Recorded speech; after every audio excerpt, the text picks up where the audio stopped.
dâu pha chalai tên nè na thuron phua tu kê lal shuai tuanga ô nắng mi dâu tlang val i vang lai hian tuai su chém pui tuai nem chu angan tak nemo i vang lai hian chol tui ning zuwa chol tum su chol na omni se arvi ko re chua pang he ning zuwa hian lim na zong su ining zu in ai na sa inan ningang che ho te u zing zu in ban sanin tuisik in tam izirang u tuisik in awangin tu man tual chara buai na an chok chuak ngai si lawa o nang mi zau mi pa fa rui hlau doi vain om su la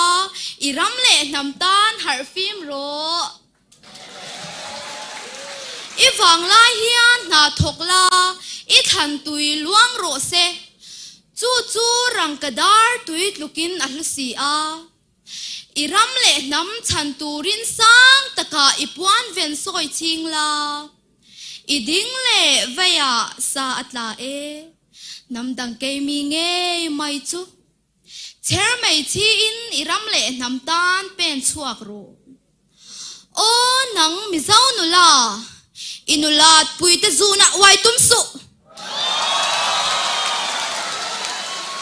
kha zun leng kha mi patana zamani kha thing phang ma pa ang main par chuang ve ngot su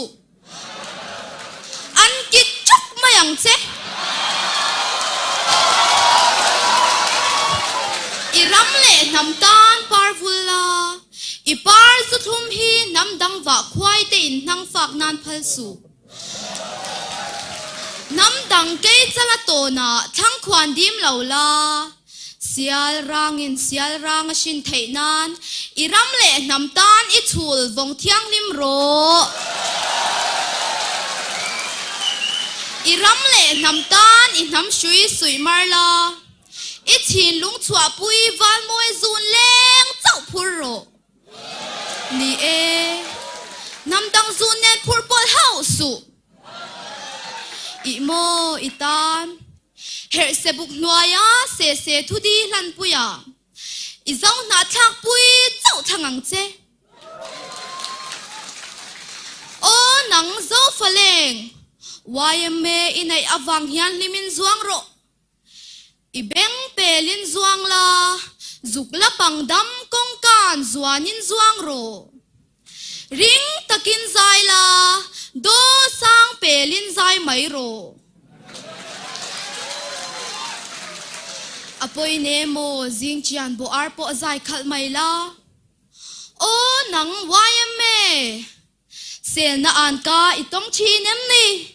don toy pa kam chuak ani ma na nang chuan zo nun zemoi tlom ngai na hlu hi tuai tir tlai rol lam lian chom takin I chom nung china riang vai chan hai te I hai ngai lawa chan pui ngai te chan pui turin I chan atleu ngai heklo chiat na le lungai na zan thim hnuaya zo faleng te mai cher ini a chel mi ruan lovin khovel mi te mit mua I eng zuan zel don si YMA vul zel ro se kalome